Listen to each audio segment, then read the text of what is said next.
Gloire à Dieu. Amen. Amen. Est-ce que vous êtes heureux ce soir? Vous êtes heureux d'être là? Je crois qu'il y a quelque chose qui va se passer encore ce soir, puisque lorsque la parole de Dieu elle est annoncée, peu importe qu'il annonce, quel prédicateur, peu importe l'onction qu'il a sur lui, que ce soit une onction d'évangéliste, de pasteur, d'enseignant, ou peu importe l'onction qu'il a reçue, que ce soit une onction pour la délivrance, pour la guérison extérieure ou intérieure, chaque fois que la parole de Dieu elle est proclamée, il y a transfert. Vous savez ce que c'est qu'un transfert? En fait, c'est qu'il y a un déplacement de puissance. Chaque fois que Jésus venait et qu'il y avait l'esprit religieux qui était là, et puis qu'il voulait enseigner quelque chose, il arrivait, et puis Jésus parlait. Pourtant, les pharisiens parlaient, les scribes parlaient, il y avait des hommes de la loi qui parlaient, mais lorsque Jésus parlait, il y avait transfert. Il y avait quelque chose qui se passait dans le cœur des gens, dans la tête des gens, qui faisait que le message de Jésus était plus audible que les autres. Est-ce que vous comprenez ce que je veux dire? Et ce soir, on va aborder un thème qui est un peu compliqué, j'aurais besoin que vous soyez avec moi. Mais c'est un thème qui a toute son importance et qui a toute sa réflexion. Et je ne sais pas si vous êtes d'accord avec moi, mais on vit dans une société très difficile. Les choses changent, les choses évoluent, de plus en plus difficiles, de moins en moins de contacts, de moins en moins de relations. Ça devient de plus en plus individualiste. Les gens vivent pour eux, pour leur famille, pour leurs intérêts, pour leur travail, pour ceux qui les concernent. Et puis, l'évangile a été annoncé déjà pour la première fois il y a combien? Vous êtes avec moi? 2000 ans? Et la question que je voudrais vous poser ce soir, qui est une question importante, on va y réfléchir ensemble. Peut-on être chrétien encore aujourd'hui? Est-ce qu'au XXIe siècle, dans le siècle dans lequel on vit aujourd'hui, est-ce que l'on peut encore être chrétien? Les choses changent, évidemment. Mais c'est une question qui se pose quand même. C'est une question qui se pose, tout dépend de ce que l'on considère comme être un chrétien ou pas. Et c'est justement ce que je voudrais faire ce soir. Lorsque Jésus parlait, le but de Jésus, c'est pas simplement que de faire des miracles et des prodiges. Vous savez pourquoi Jésus faisait des miracles et des prodiges? Est-ce que vous savez pourquoi? Parce qu'il était le Fils de Dieu? Oui. Parce qu'il avait de la puissance? Oui. Mais pas seulement. Parce que lorsque Jésus faisait des prodiges et des miracles, qu'est-ce qui se passait derrière? Les foules le suivaient et ils l'écoutaient. Et ce qui fait que par la puissance, le message était transmis. Et comme les gens voyaient que lorsque Jésus faisait des miracles et des prodiges, ça marchait, Dieu était là, ça matchait, il y avait une puissance. Alors ils se disaient, celui-là, il accomplit des miracles, on peut l'écouter. Mais la priorité de Jésus était de venir libérer un message. Un message qui permettait un transfert. Un transfert entre ciel et terre. Un transfert entre la mort et la vie. Entre la puissance des ténèbres et la puissance de Dieu. Et je crois que c'est ce que Dieu va faire ce soir. Vous savez ce que j'aimerais moi ce soir? C'est qu'il y en a qui sortent avec une autre vision de ce que c'est que d'être chrétien. Parce que si je te pose la question, et si je pose la question à des gens qui sont catholiques et qui viennent ce soir, parce que peut-être qu'il y a peut-être des gens qui viennent et qui sont catholiques ce soir. Aussi, je pose la question à une protestante qui n'est pas charismatique, qui ne croit pas dans les dons spirituels, qui ne croit pas dans le baptême du Saint-Esprit. Vous savez, être chrétien, si je demande à quelqu'un, c'est quoi être chrétien? Peut-on être chrétien encore aujourd'hui? Et que je demande à un catholique, c'est quoi être chrétien? Eh bien, il aura la vision de ce qu'on lui a toujours appris, de ce que c'est qu'être un chrétien. Et si je demande à un protestant, qu'est-ce que c'est qu'être chrétien? Eh bien, il me répondra avec la vision de ce qu'on lui a toujours appris dans le modèle dans lequel il a évolué. Est-ce que vous comprenez ce que je veux dire? Écoutez, dans certaines églises, des femmes portent le voile. Chez nous, les femmes portent le voile. Et on s'appuie sur le texte de l'apôtre Paul, qui dit que la femme doit se couvrir la tête. Mais dans d'autres modèles évangéliques, les femmes ne se couvrent pas la tête. Parce que dans le modèle dans lequel ils ont grandi, les femmes n'ont pas besoin de se couvrir la tête. Et ils interpréteront le texte comme ils veulent. C'est leur manière de vivre l'évangile. Et ce que je veux vous dire par là, c'est que tout le monde n'a pas la même vision que ce que c'est que d'être un chrétien ou une chrétienne. Mais écoutez bien, parce que là où on va, c'est très intéressant. Et vous allez voir que le plus important n'est pas toujours ce que nous, on considère comme étant important. Si on considère certains critères sur lesquels on s'est dit chrétien, on va dire c'est ça le critère pour être chrétien. Et si on ne voit pas ce critère dans une église ou des gens qui nous entourent, on va dire celle-là elle n'est pas chrétienne. Celui-là il n'est pas chrétien. Et je vous donne une image. Écoutez bien parce que c'est très important. Peut-être que ça va libérer des choses sur toi ce soir. Si on considère qu'être chrétien, c'est avoir une tenue vestimentaire particulière, et qu'on voit quelqu'un qui rentre, et qui n'est pas habillé comme nous, on a décrit qu'un chrétien doit être habillé, qu'est-ce qui se passe à l'intérieur de nous? Soyez honnête avec moi. La première des pensées, c'est quoi? C'est le jugement. On va dire, elle n'est pas chrétienne. Elle, t'as vu comment elle s'habille? Pas une chrétienne. T'as vu comment elle est maquillée? Elle n'est pas une chrétienne. T'as vu la détresse? C'est pas une chrétienne. T'as vu, elle a une couleur, c'est pas une chrétienne. Et lui, il arrive, il a des baskets. Et les baskets sont un petit peu étranges. Mais mes amis, je vais vous dire quelque chose. Moi, je suis pour la décence. Je suis pour la décence. Mais je suis pour aussi faire comprendre qu'on est au XXIe siècle. Et qu'aujourd'hui, nous vivons différemment. Et que si être chrétien, c'est juste une boîte dans laquelle on met quelqu'un avec une tenue vestimentaire, avec un critère, quelqu'un qui utilise un réseau ou pas, un téléphone ou pas, un ordinateur ou pas, qui travaille dans un certain travail ou pas. Et si vous voulez, si on enferme la vie chrétienne dans une boîte comme ça, eh bien au XXIe siècle, on ne peut pas être chrétien. Vous m'entendez? Il n'y a pas beaucoup d'amen, mais je vous assure que c'est vrai. Si être chrétien, c'est être enfermé dans une boîte selon les critères de ce que nous, on décrit comme étant chrétiens, alors les portes de nos églises vont se fermer demain. Croyez-moi ce que je vous dis. Parce que les gens qui vont rentrer se demanderont, mais qu'est-ce que c'est que ce jugement qui vient sur moi? Et je vais vous dire quelque chose d'autre. Vous savez qu'aujourd'hui, il y a 53% des Français qui ne mangent plus ensemble à table plus de 30 minutes par jour. Vous savez ce que c'est qu'un repas en famille? Est-ce que c'est important pour vous un repas en famille? Dites oui avec la tête ou non, si vous voulez. Eh bien, 53% des Français, aujourd'hui en France, peu importe qu'ils soient noirs, blancs, voyageurs, pas voyageurs, il y a 53% des gens en France qui ne mangent plus ensemble plus de 30 minutes. Alors plus de 30 minutes, ça veut dire qu'il y en a qui mangent 5 minutes ensemble. Par jour, 10 minutes. Ils n'arrivent même pas à être à 4 autour d'une table. C'est comme si que ma femme et mes enfants, on n'arrivait pas à être autour d'une table plus de 30 minutes ensemble, 15 minutes ensemble, une fois par jour. Le monde change. Et si vous lisez la Bible, écoutez ce qu'il est dit. Le même jour, c'est dans Luc 24, 13, 2 de ses disciples se rendaient au village nommé Emmaüs à une douzaine de kilomètres de Jérusalem. Et pendant qu'ils échangeaient ensemble, ils échangeaient sur leurs propos et leurs réflexions. Et puis Jésus va s'approcher, c'est après la résurrection. Écoutez bien, les choses changent. À un moment donné, leurs yeux étaient incapables de reconnaître Jésus. Et il leur dit, de quoi discutez-vous en marchant? Vous savez qu'à l'époque, les gens enseignaient en marchant? Vous croyez qu'on enseigne en marchant aujourd'hui? On n'arrive pas à prendre 10 minutes ensemble.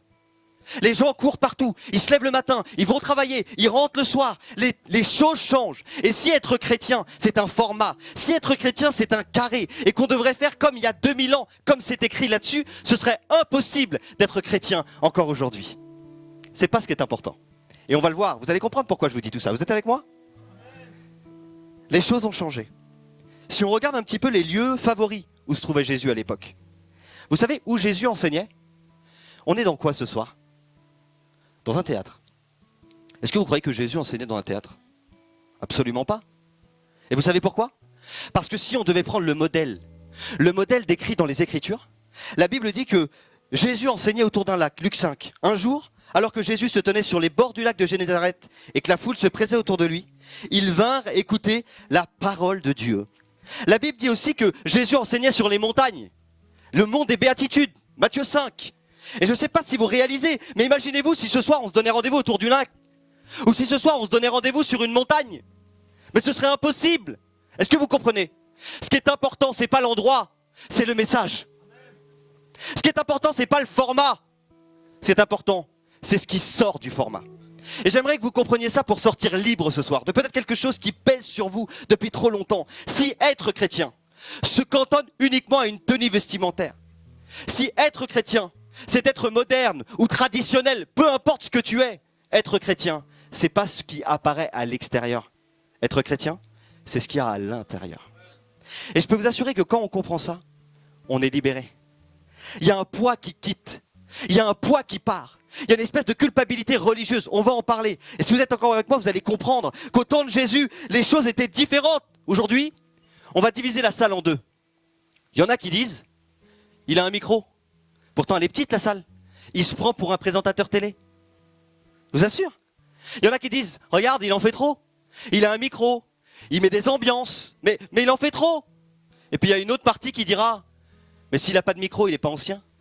On n'est plus au XVIIIe siècle. Vous voyez, les choses extérieures, elles divisent les hommes et les femmes. Elle a divisé les milieux chrétiens. Elle a divisé les idées. Mais en fait, c'est pas ça qui est important pour Jésus, parce que Jésus a dit, allez par tout le monde, prêchez la bonne nouvelle à toute création. Et vous savez quoi? Que vous ayez un micro ou pas, Jésus s'en fiche. Ce qui est important, c'est que le message soit annoncé. Alors ils vont dire, oui, mais il ne faut pas qu'on se serve de ça, il ne faut pas qu'on fasse ça. WhatsApp, tu t'imagines, c'est grave, c'est mondain. Mais moi, je te dirais que le plus important, c'est de communiquer. Peu importe comment tu communiques, peu importe comment tu échanges, Dieu veut que tu communiques, Dieu veut que tu échanges. Les modèles ont changé, on est au 21e siècle. Mais si jamais on prend les modèles de l'époque et qu'il fallait s'y calquer, ce serait impossible. C'est pour ça que je vais vous faire comprendre ça ce soir. Parfois, on a des idées qui proviennent de la religion. Parfois, on a des idées qui proviennent de la culture évangélique dans laquelle on a grandi. Mais ce ne sont pas les idées de Dieu. Est-ce que vous êtes d'accord avec moi? Est-ce que vous êtes d'accord avec moi? Et je crois que c'est ça qui est important. La Bible dit que Jésus, parfois, il était avec des sandales. Jésus, il avait une toge. Vous vous rappelez de Jean le Baptiste? Qu'est-ce qu'il avait, Jean le Baptiste? Un vêtement en poil de chameau. Et il mangeait quoi? Des sauterelles et du miel sauvage. Je vais vous dire honnêtement, si pour être chrétien, il faut manger des sauterelles, je préfère être musulman. Il y a un problème. Est-ce que vous comprenez? C'est une blague que je fais. Mais évidemment que ce n'est pas parce que Jean le Baptiste mangeait des sauterelles qu'aujourd'hui il faut manger des sauterelles. Et je pense qu'il faut juste comprendre que le principal n'est pas l'apparence extérieure, mais que les choses évoluent de génération en génération. Et que si l'évangile est venu jusqu'à aujourd'hui, c'est parce qu'il a traversé les modes, il a traversé les cultures, il a traversé les générations. Et je voudrais vous poser une question. Est-ce que vous savez pourquoi, dans les églises aujourd'hui, et dans énormément d'églises aujourd'hui, un nombre de croyants, un nombre de chrétiens incalculable est sous le poids de la peine, de la culpabilité? On regarde les gens et puis ils n'éprouvent pratiquement plus de joie. Enfin, je ne sais pas, à moins que je sois tout seul à voir ça. Mais vous avez remarqué dans beaucoup d'églises comment les gens sont tristes? Je ne sais pas si vous le voyez, mais moi je le vois. Et vous savez pourquoi ils sont tristes? Parce qu'il semblerait qu'ils sont privés de liberté. Et d'ailleurs, la première des choses qu'un inconverti va dire, que quelqu'un qui n'est pas chrétien va dire sur un chrétien, c'est « pour être comme ça ». Mais moi je veux pas, ça m'intéresse pas. Est-ce que vous êtes d'accord avec moi? Et vous savez pourquoi? Parce qu'on donne une image de la vie chrétienne. On donne une image du chrétien qui n'est pas la réalité selon Dieu, mais qui est la réalité selon l'éducation spirituelle que l'on a reçue. Et je crois qu'il faut revenir à l'essentiel, parce que n'oubliez pas pourquoi Jésus est venu dans le monde. Jésus n'a pas évité le monde. Jésus est venu dans le monde. Et lorsqu'on retrouve Jésus, vous croyez quoi? Qu'il est dans une synagogue? Vous croyez quoi? Qu'il est en train de prêcher à des juifs uniquement? Eh bien on retrouve Jésus avec des voleurs, des brigands, des gens de mauvaise vie. Et Jésus aurait pu dire, mais attends, t'imagines, là c'est pas sain ça. Et les gens l'ont dit, mais t'es pas au bon endroit, tu comprends pas. L'extérieur, l'extérieur. Et je sais pas si vous vous rappelez, mais à un moment donné, Jésus arrive, il arrive au temple. Et puis quand il arrive au temple, il y a des tables qui sont là. Et puis ils vendent des animaux pour le sacrifice. Et Jésus arrive, il prend la table et il la renverse. Vous savez pourquoi?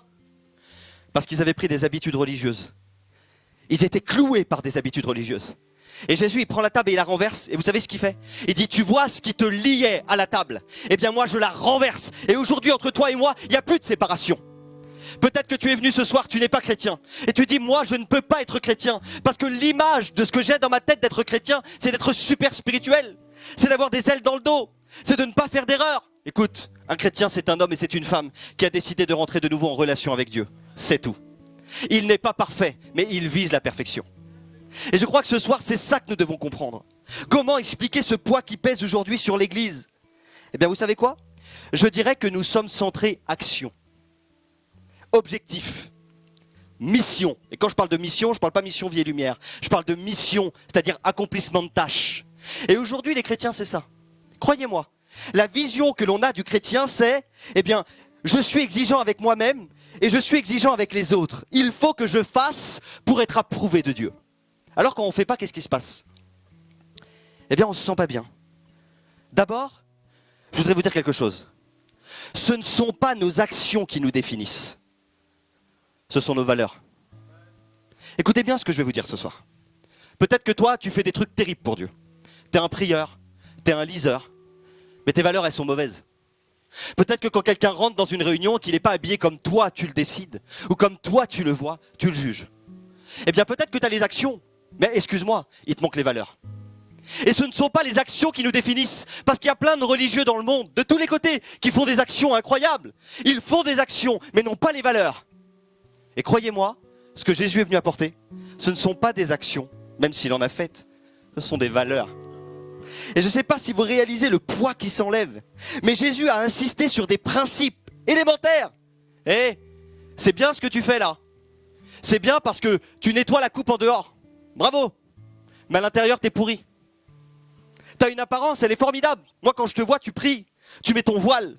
Ouh là là, mais t'es une femme, un homme extraordinaire. Et quand tu grattes, tu juges.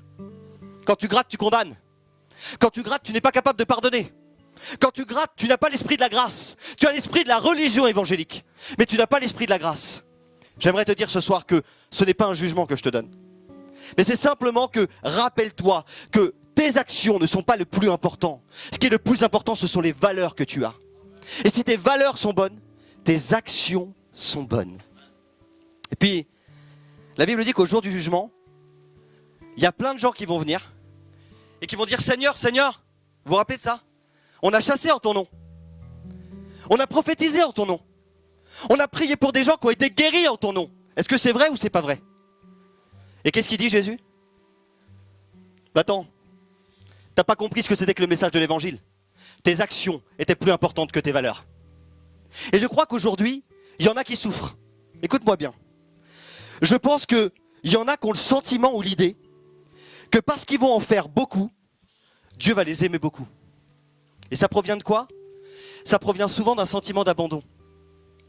Parce qu'il y en a qui ont été abandonnés très jeunes. Il y en a qui ont dû faire leurs preuves devant leurs parents, devant leurs pères, qui ont dû démontrer qu'ils savaient faire. Et il y a des gens qui se sont sentis mal au cours de la vie. Et ils ont toujours pensé, l'idée qu'on leur a donnée, c'est que pour être un bon chrétien approuvé par Dieu, il fallait surtout en faire beaucoup. Du coup, quand ils n'en font pas, qu'est-ce qui se passe? Tu chantais, tu chantes plus. Peut-être que c'est une période de repos. Je ne sais pas. Tu priais, tu pries moins. Est-ce que tu crois que Dieu t'aime moins? Il y en a qui vont dire, mais non, Dieu m'aime autant. Pourtant, tu te sens coupable. Pourquoi? Tu crois que ton père t'en veut? Ou alors Dieu n'est pas un père? Mais si Dieu est un père, Dieu nous aime tels que nous sommes. Et ça ne veut pas dire que ce qu'on fait, c'est toujours bien.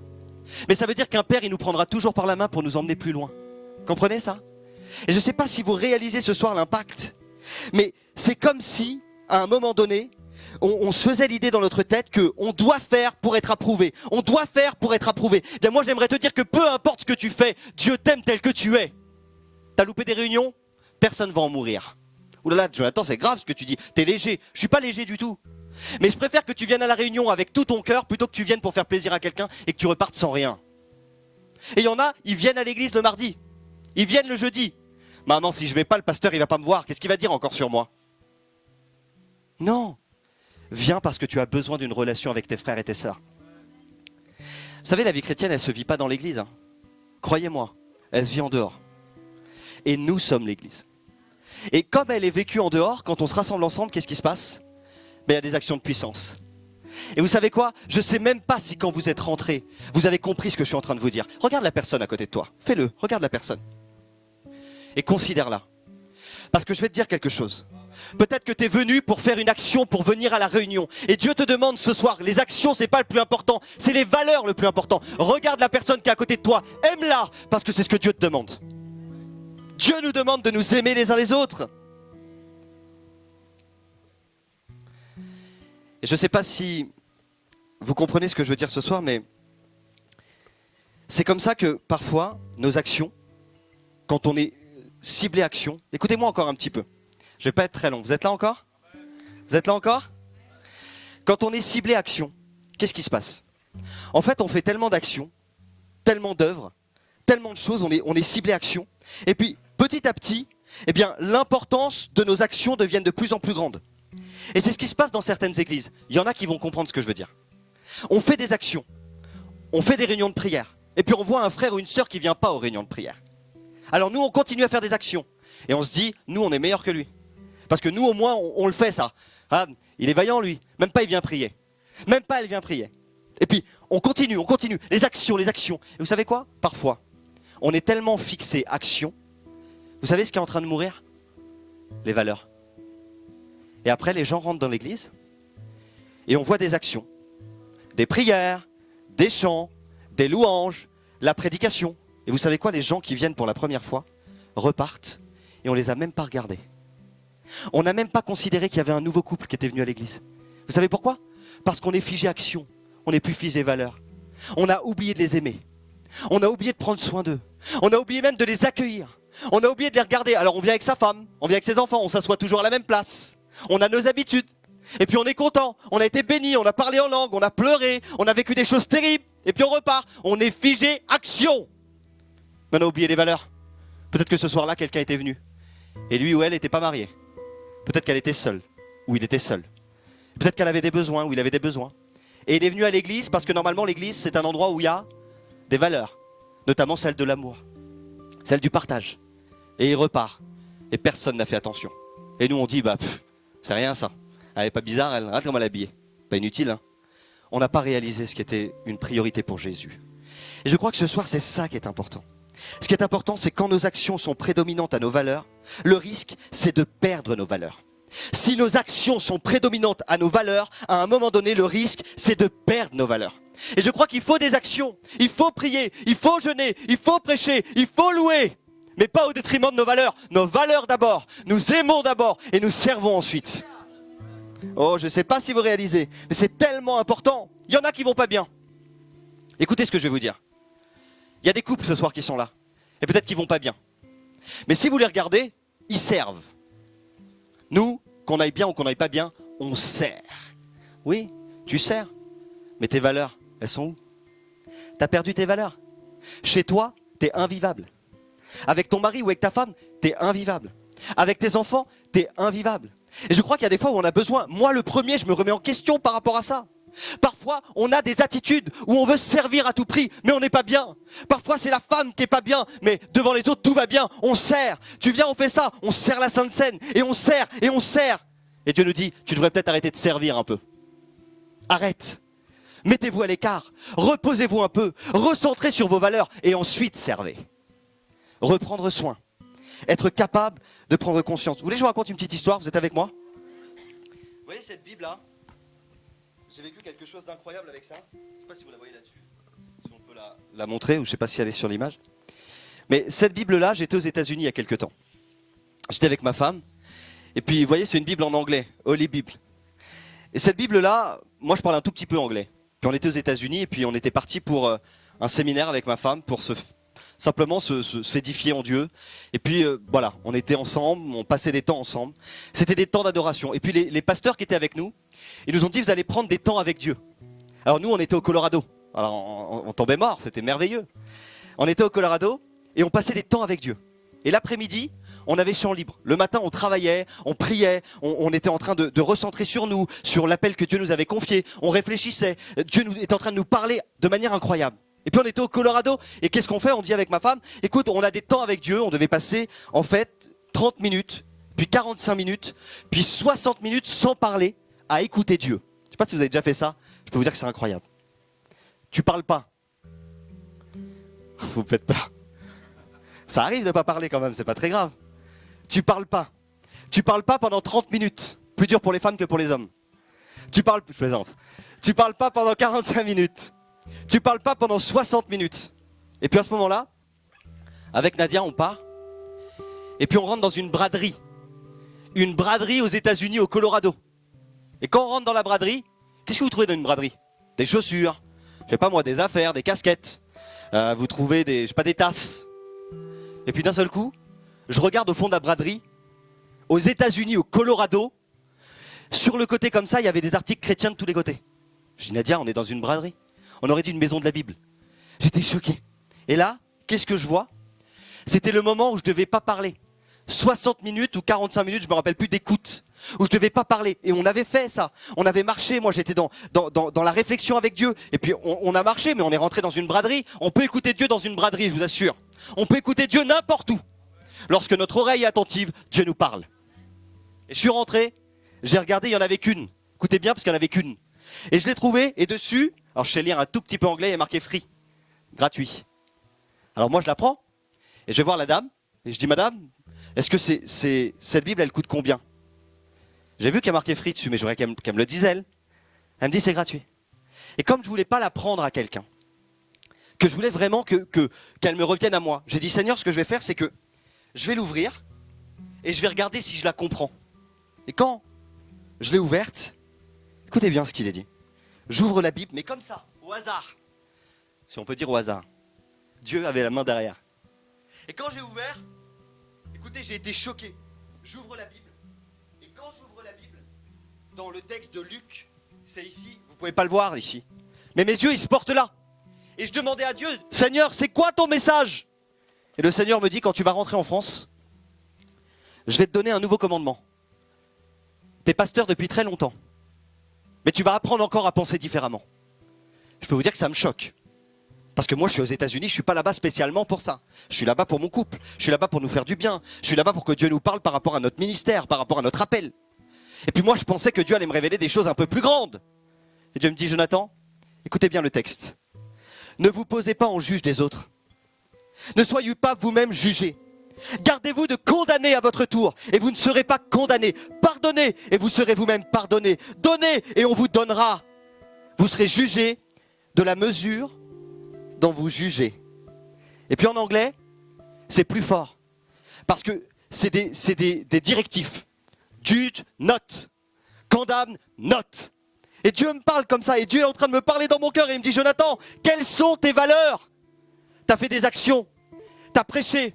Tu as fait ceci, tu as fait cela. Mais est-ce que tes valeurs sont bien placées? Et Saint-Esprit commence à me parler.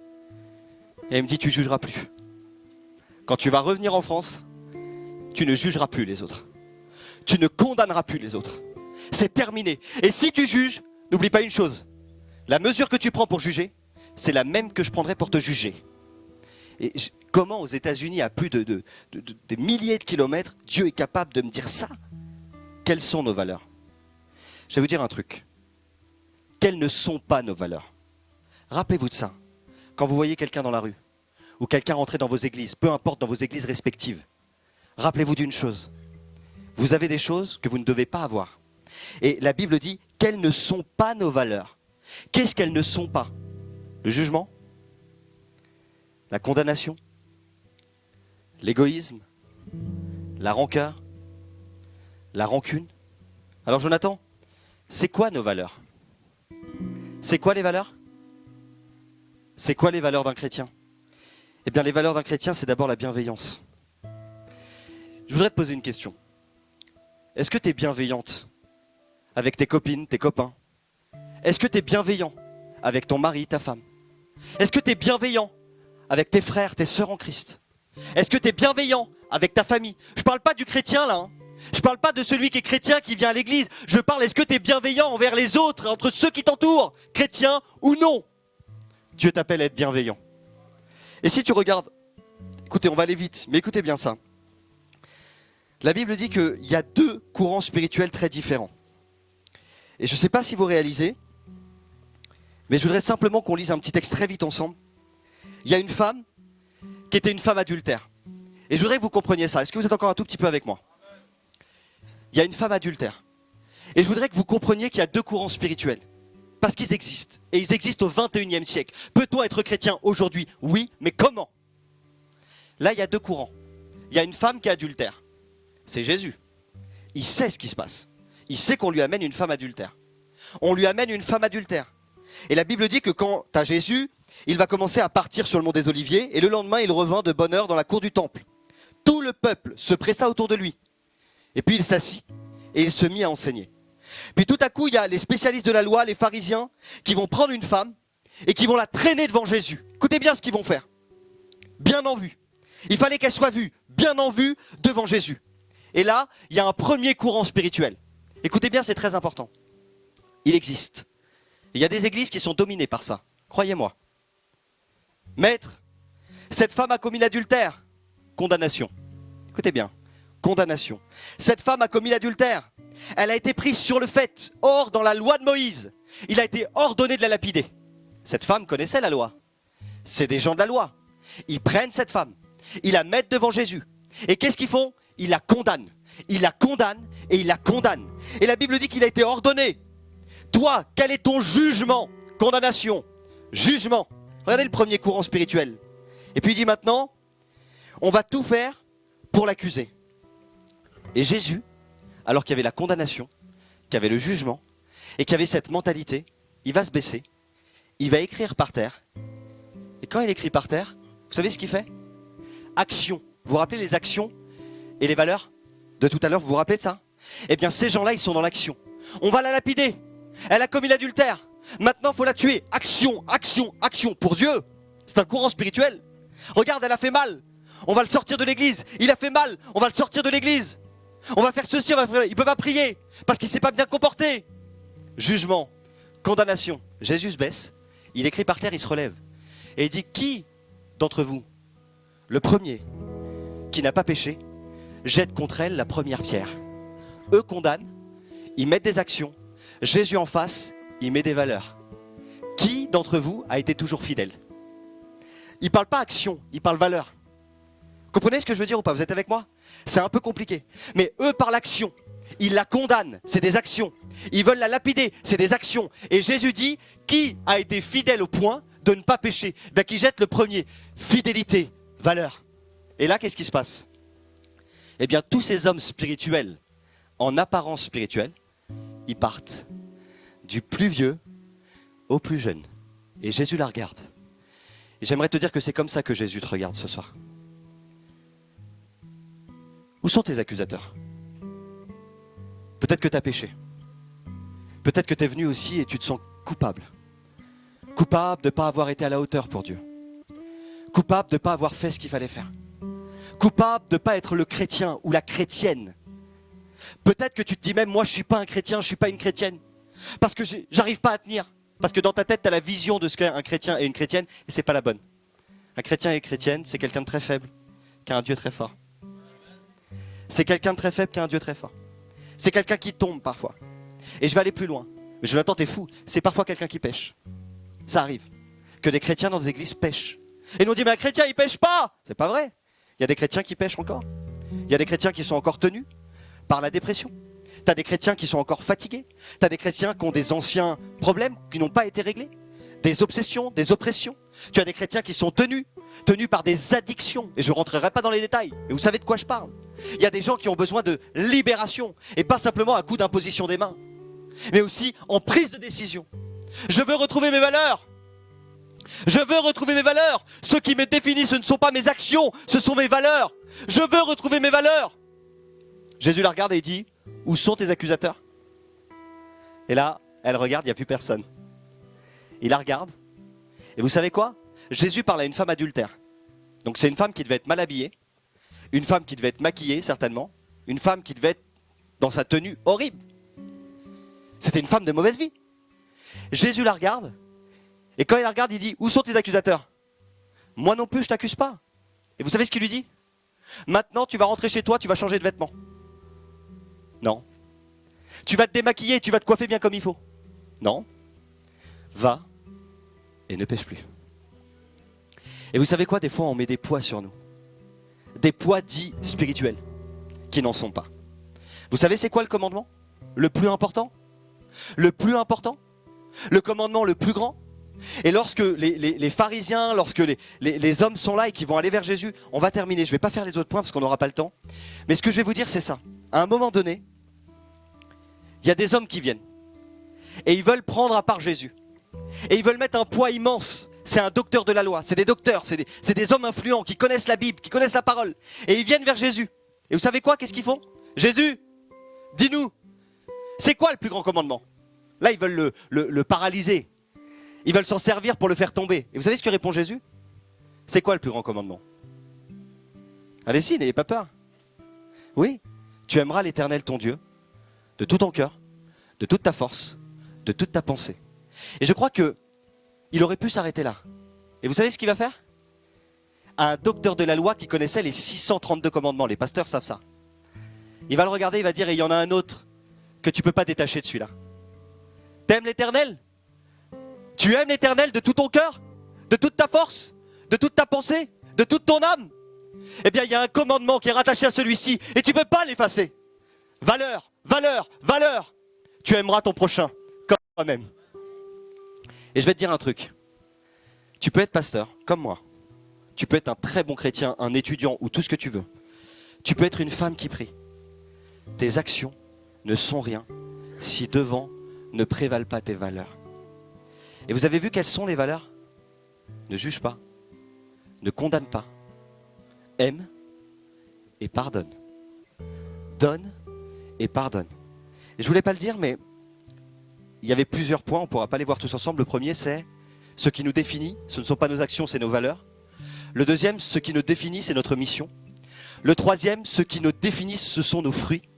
Et je voudrais juste vous dire, voyez ce petit écriteau là, Amazing Grace, on a trouvé aux États-Unis, c'est écrit en anglais, je vais vous le traduire, pour ceux qui ne savent pas. On était avec ma femme et puis moi j'ai servi Dieu, j'avais 18 ans. Donc j'étais très jeune, j'étais appelé au ministère, j'avais 15 ans. Et donc tout petit, tout jeune, j'ai commencé à servir Dieu. Je me suis marié tout jeune aussi. J'ai eu ma fille tout jeune aussi. Et moi, quand j'avais 18 ans, j'ai commencé à prêcher. 19 ans, je tenais des églises. 20 ans. Et puis on commençait à servir Dieu. Moi et ma femme, tout jeune. On n'avait rien, mais on servait. Et puis j'étais persuadé que Dieu m'approuvait parce que je servais. Et vous savez quoi? Mon foyer n'allait pas bien du tout. Mais Jonathan, t'es fou, t'es un pasteur, tu peux pas dire ça. Je vais me gêner. J'allais pas bien. Ma femme allait pas bien. Vous savez pourquoi? On n'avait pas d'argent. Et personne ne nous aidait. C'était normal parce que quand on sert, il faut souffrir. C'est la vision qu'on a du service. Elle n'est pas toujours vraie. Je pense que parfois, il faut souffrir. Mais il ne faut pas toujours souffrir. Parce que derrière la crucifixion vient la résurrection. Et moi, j'étais persuadé que tout allait bien. Et puis à un moment donné, en servant, après plusieurs années où j'ai servi, j'étais un pasteur qui n'allait pas bien. Mais personne ne le voyait, bien sûr. Ça, on ne monte pas chez nous. Que vous voulez ou non, c'est caché. Mais j'étais un pasteur. Plus important, c'était mon service. Parce que pour nous, le plus important, c'est quoi? Le service. Ensuite, ta relation avec Dieu. Et ensuite, en dernier, ta femme et tes enfants.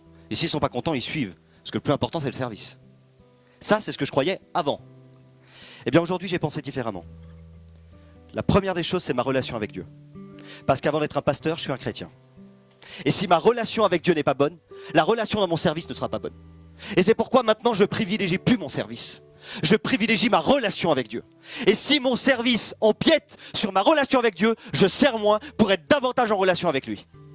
Ensuite, c'est pas mon service, c'est mon couple. Parce que si j'ai plus de femme, j'ai plus de service. Alors c'est d'abord ma relation avec Dieu. Ensuite, c'est mon couple. Et ensuite, c'est mon service. Et croyez-moi, Dieu est d'accord avec ça. Croyez-moi, Dieu prend soin des autres. Et Dieu n'est pas un tyran qui tire sur tout le monde et qui dans son ciel est en train d'utiliser les hommes et les femmes. Dieu est un Père tendre qui prend soin de nous. Et je termine en vous disant ça, parce qu'il y en a peut-être ce soir qui vont prendre soin d'eux et retrouver des valeurs. Amazing Grace. On avait un verset avec ma femme. Quelque temps après, lorsque ça allait mal, j'ai décidé avec ma femme d'aller dans un séminaire. C'était René Zanellato, pour ceux qui connaissent, qui prêchait. Et puis, dans ce séminaire, il y a eu un message tout le long du séminaire qui a été un mot de Dieu pour nous. Et ce mot de Dieu, c'était « Tout concourt au bien de ceux qui aiment Dieu », Romains 8, 28, et qui sont appelés selon son dessein. Et vous savez quoi? C'était orienté quoi, ça? Encore service. Et nous, on a été guéris en partie au travers de ça. Parce qu'on s'est dit, c'est pas grave qu'on souffre, c'est pas grave qu'on va mal. Le principal, c'est que Dieu a des plans pour nous. Et comme Dieu a des plans pour nous, c'est merveilleux. Mais on souffrait encore.